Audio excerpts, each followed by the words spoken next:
Recently আমি north বেঙ্গলের একটা অফবিট লোকেশন কোলাখামে ঘুরতে গেছিলাম। আর এই ভিডিওটা হাওড়া টু এনজেপি ভায়া বন্দে ভারত এক্সপ্রেস আর এনজেপি টু কোলাখাম যাবার পথে কি কি দেখলাম সেটা দেওয়া আছে। এর পরের ভিডিওতে কোলাখামে কি করলাম সেটা থাকবে।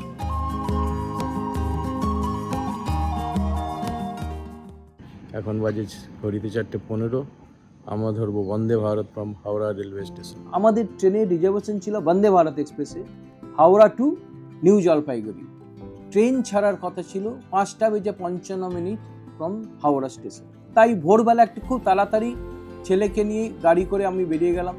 আমরা হাওড়ার কাছাকাছি পৌঁছে গেছি।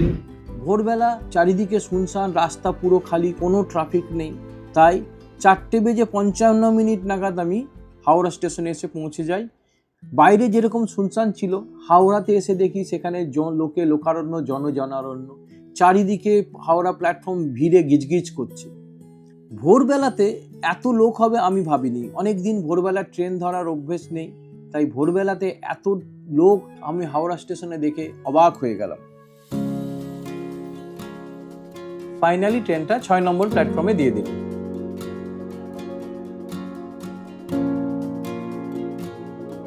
প্ল্যাটফর্মের দিকে যাওয়ার পথে আমার বাকি আরও কিছু বন্ধুদের সাথে দেখা হয়ে গেল। সবাই মিলে হাসি ঠাট্টা মস্করা করা হলো। সবাই প্রায় সমবয়সী, তাই জোকস চলে, একে অপরকে পেছনে লাগা হয়। এই নিয়ে চলতে থাকলো, কিছু হাসতে থাকলাম। আমাদের এক বন্ধু অসীম, সেও আমাদের সাথে যাবে। আমাদের tour operator thank you sir. Kalidas Chatterjee tour organise করেছে। আমি বলেছিলাম আমরা কোথায় যাচ্ছি, বলেছিলাম নর্থ বেঙ্গলের একটা অফবিট জায়গাটার নাম হচ্ছে কোলাখাম। এটা লাভামলি স্ট্রিট খুব কাছেই। বাকি রাস্তাতে পৌঁছে সব জায়গার পুরোটা বিবরণ দেব। আমার এক ভাই বিপ্লব, সে আমার সাথে যাচ্ছে। অনেক দিন পর ওর সাথে দেখা, আমরা দীর্ঘদিন একসাথে কাটিয়েছি। সেও আমাদের এই ট্যুরের সঙ্গী। আমাদের ট্রেন ছাড়ার মুখে, আর কিছুক্ষণ পরে ট্রেন ছেড়ে দেবে। আনন্দ হচ্ছে, এতদিন পরে দাদার সাথে একসাথে অনেকদিন পরে ঘুরতে যাওয়ার ইচ্ছে ছিল, সেই ইচ্ছেটা পূরণ হচ্ছে। যাই হোক, এই ধরনের একটা মেমোরেবল ট্যুরে আমরা যাচ্ছি। আশা করি খুব ভালো এনজয় করবো, আপনারা সাথে থাকুন। দিয়ে আমার কোচ হয়েছিল C5, আমি C5-এ চেপে গেলাম।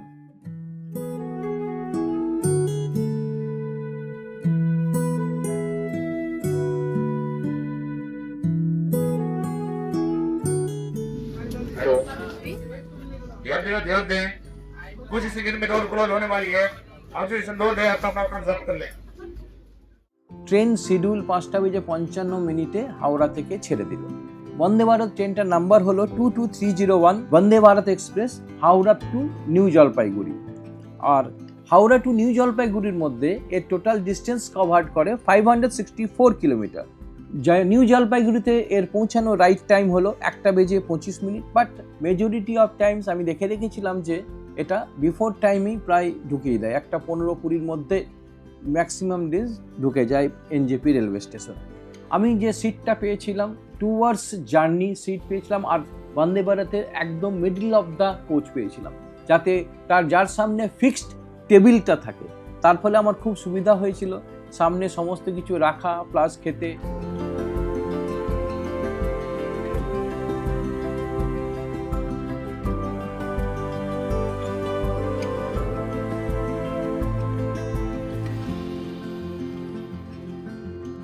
ট্রেনটা ছাড়ার কিছুক্ষণের মধ্যে আমাদেরকে সবাইকে জল দিয়ে চলে গেল।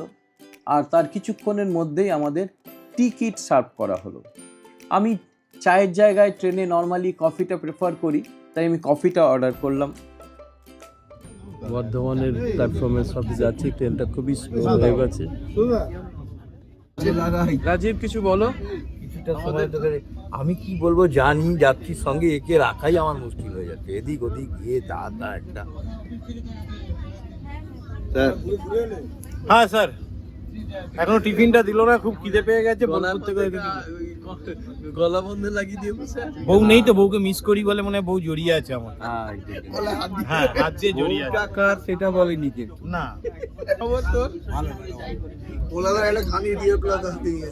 কোথায় এখনই হারিয়ে ফেললি? না বাড়িতে রয়েছে। এখন শুরু হলো না, তার আগে হারাতে শুরু হয়ে গেল। ভুলে চলে এখন কত কি হারাবে কে জানে। এই ট্রেনটার প্রথম স্টপেজ হলো বোলপুর, বোলপুর শান্তিনিকেতন, আর টাইমিং হলো 7:25।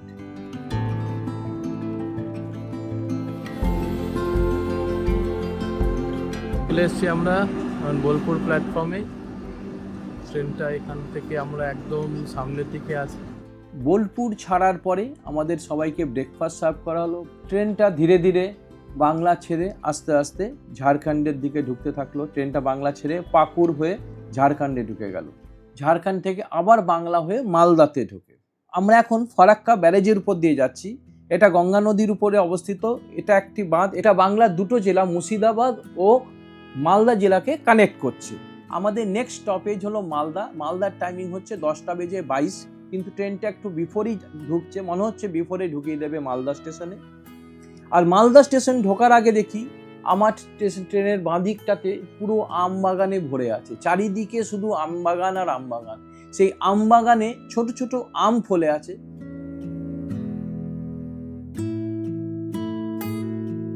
মালদাতে ট্রেনটা প্রায় 13 মিনিট বিফোর ঢুকে গেছে। 10:22 ছিল, অ্যারাউন্ড 10:10 নাগাদ ট্রেনটা মালদা স্টেশনে ঢুকে গেছে।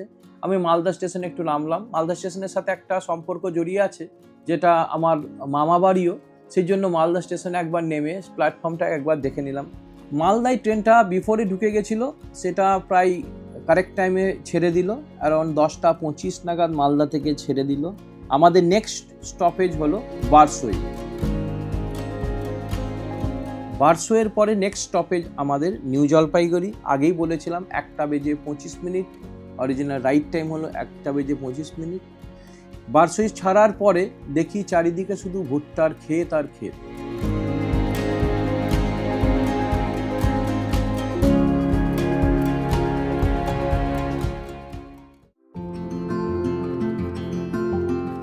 লাঞ্চের পরে আমাদের next stoppage NJP. We are going towards NJP. NJP timing around 1:22। চারিদিকে চা বাগান আর চা বাগান দেখে বুঝে গেলাম যে এই ট্রেনটা এনজেপিতে ঢুকতে যাচ্ছে। বন্দে ভারতে রয়েছি, আমরা খুব এনজয় করছি। আমরা we will be reaching by 1:25 to New Jalpaiguri station.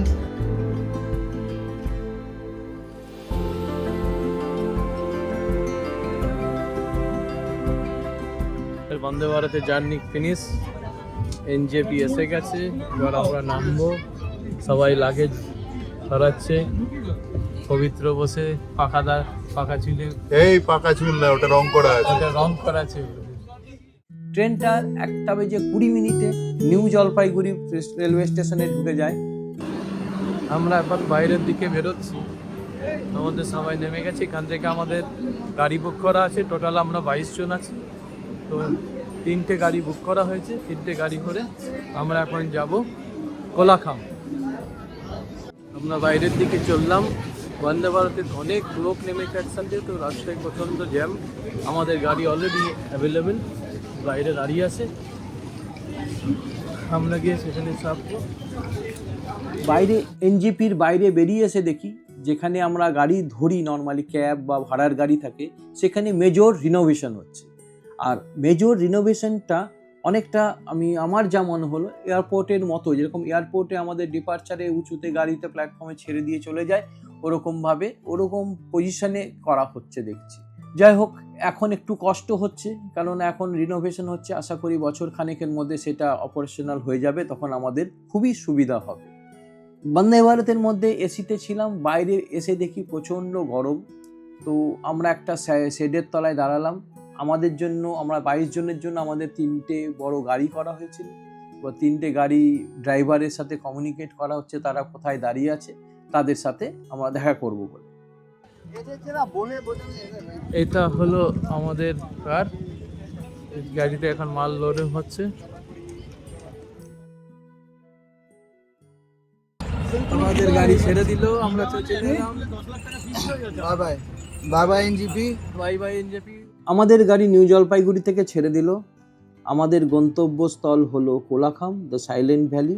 New জলপাইগুড়ির থেকে কোলাখামের ডিস্টেন্স 110 কিলোমিটার। আমরা যেখানে যাচ্ছি সেই হোমস্টে থেকে গাড়িটাকে ঠিক করে নেওয়া হয়েছে। আমরা বলবো যে গাড়ি হোমস্টে বা এখান থেকে বুক করে যাওয়াই ভালো, কেননা ভেঙে যাওয়াটা খুবই চাপের হবে। আর কেউ যদি নিউ মাল জাংশন থেকে আসে, সেখান থেকে অ্যারাউন্ড 67 কিলোমিটার পড়বে কোলাখামের ডিস্টেন্স। আর এয়ারপোর্ট, বাগডোগরা এয়ারপোর্ট থেকে 120 কিলোমিটারের কাছাকাছি পড়ে কোলাখাম। যদি কপাল ভালো থাকে ঝিরিঝিরি তুষারপাতও দেখতে পাবে। আচ্ছা, কোলাখামে তুষারপাত? হ্যাঁ, যেটা হয়নি আগে, যেটা কোনোদিন হয়নি, এবার হবে। না, শুধু ফ্রিজটা খোলা রাখতে হবে। এখানে বলে আমাদের ওখানে কিন্তু বরফ সারা বছর, আমাদের ওখানে সারা বছর বরফ। আমাদের মাছ মার্কেটে বরফ কল তো সারা বছর বরফ পাওয়া যায়। সেই জন্য তার জন্য বরফের জায়গাতে আসতে হয় না রাজীবকে। সামনে গাজলডোবার প্রসিদ্ধ সে ব্রিজ, গাজলডোবার আইডেন্টিফাই সিগনিফাইং পয়েন্ট। এই রাস্তা দিয়ে আমরা বেরিয়ে যাব সোজা গাজলডোবা দিয়ে।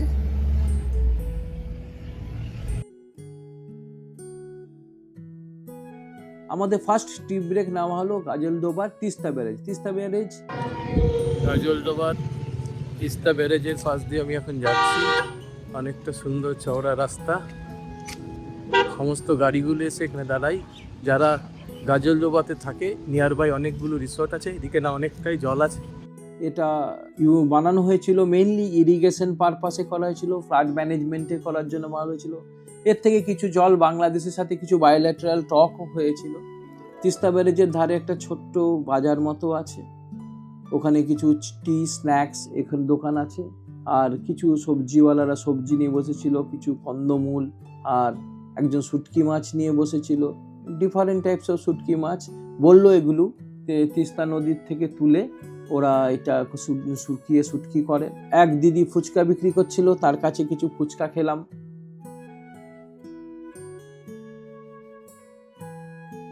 তিস্তা ব্যারেজে ব্রেক নিয়ে আমাদের জার্নি আবার স্টার্ট হলো। আমরা গরুবাথান দিয়ে যখন ক্রস করছি, দেখছি চারিদিকে শুধু চা বাগান আর চাঁদের, যা অদ্ভুত সিনিক বিউটি। চারিদিকে শুধু চা বাগান আর পরিষ্কার পরিচ্ছন্ন চা বাগান। তো চা বাগানের গুলো যাওয়ার পথে পথে দেখছি রাস্তার ধারে তার দিয়ে ঘেরা আছে, যেখানে জনবসতি আছে সেখানে তার দিয়ে ঘেরা আছে। তখন আমাদেরকে ড্রাইভার দাদা বলে যে এখানে হাতি ঢুকে যায়, তাই এখানে তার দেওয়া আছে যাতে হাতিরা ঝটকা খেয়ে জনবসতি ঢুকে যায় না। গরুবাথান ক্রস করে যখন আমরা একটুখানি ঝিমনি মতো এসেছিল, তখন দেখছি গাড়িটা ওখলাবাড়ি ক্রস করছে আর খুব জোরে বাজনা বাজছে। তখন গিয়ে দেখি যে ওখলাবাড়িতে একটা হনুমান জয়ন্তী উদ্দেশ্যে একটা প্রসেশন বেরিয়েছে, একটা বর্ণাঢ্য প্রসেশন বেরিয়েছে।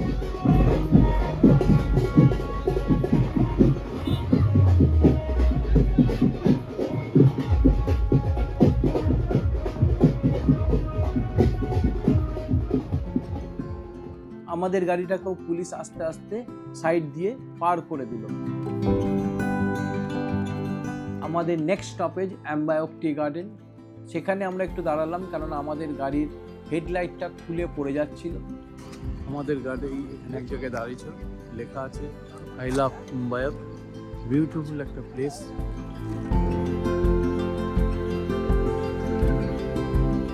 কি মন্ত্র, তিনি বয়স দেখো, এখনো রিক্রুটমেন্ট করা যাবে।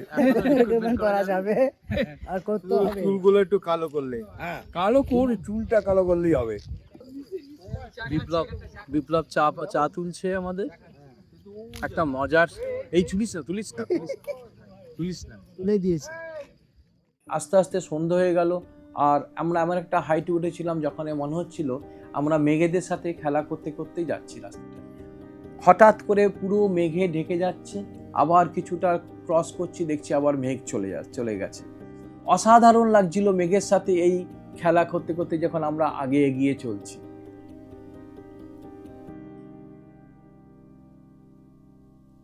Kolakham the silent valley Neora valley ফরেস্টের একটা পার্ট। যখন আমরা নেওরা ভ্যালি ফরেস্টের ভেতর দিয়ে ঢুকলাম তখন সন্ধে হয়ে গেছে, গাড়িগুলো সব হেডলাইট জ্বালিয়ে নিয়েছে। জঙ্গলের ভেতর দিয়ে যখন যাচ্ছি, যখন কেমন থমথম করছে চারিদিকে, 7 থেকে 8 কিলোমিটার যেতে হবে এরকমভাবে। গাড়িটা অ্যারাউন্ড 10, 12, 15 এরকম স্পিডেই আস্তে আস্তে গড়িয়ে যাচ্ছিল। কোলাখাম ঢোকার আগে ড্রাইভার একটা জায়গায় জঙ্গলের মাঝখানে গাড়িটা দাঁড় করালো। উনি বললেন এটা হচ্ছে নেওরা ভ্যালি জঙ্গল ক্যাম্প। আলটিমেটলি আমরা পৌঁছে গেলাম ওয়াইল্ড অর্কিড হোমস্টে। এখন প্রায় সন্ধে 7:10। কোলাখাম থেকে একটু অফবিট, প্রায় অ্যারাউন্ড 1.5 থেকে 2 কিলোমিটার ভেতরে। আমাদের একটু নিচে নেমে যেতে হবে। এই হোমস্টেটা যেতে রাস্তা থেকে একটু নিচে সিঁড়ি দিয়ে নামতে হয়, তারপরে হোমস্টেটা চারিদিকে ছড়িয়ে রয়েছে। আমরা এখন হোমস্টেতে যাচ্ছি, একটু সিঁড়ি দিয়ে রাস্তা আছে। হোমস্টেতে পৌঁছানোর পর আমাদেরকে টি আর স্ন্যাক্স সার্ভ করা হলো। হোমস্টেতে আমরা এখন রাত্রিবেলা বসে চায়ে চলছে, চায়ে পকোড়া। এখানে একটা আমাদের Lucky doggy is there. আমাদের ব্ল্যাকি ডগি ইজ দেয়ার, সে আমাদের সাথে Nothing is there. তারপরে হলো বনফায়ার। বনফায়ারের ভিড়ে আমরা সবাই মিলে একটু মস্তি করলাম, নাচ গান হলো।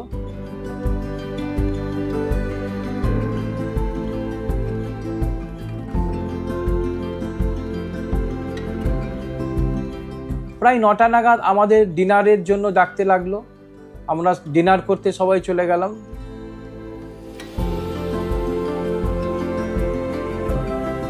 আর ডিনার করে খেয়ে আমরা শুয়ে পড়লাম। যেহেতু খুবই টায়ার্ড ছিলাম, তাই ডিনার খেয়ে আমরা শুয়ে পড়লাম। আর এই ভিডিওটা এখানেই শেষ করলাম। যেহেতু এখন রাত হয়ে গেছে, তাই আশেপাশের দৃশ্য দেখাতে পারলাম না, সেটা পরের ভিডিওতে আমি দেখাবো। আর কোলাখামে কি করলাম সেটাও দেখাবো। তাই পরের ভিডিওটা দেখতে ভুলো না। আর যদি এই ভিডিওটা ভালো লেগে থাকে, লাইক করো আর সাবস্ক্রাইব করো, তাহলে আমাদেরও প্রোৎসাহন বাড়বে, আমরা আরও ভালো ভিডিও নিয়ে আসতে পারবো।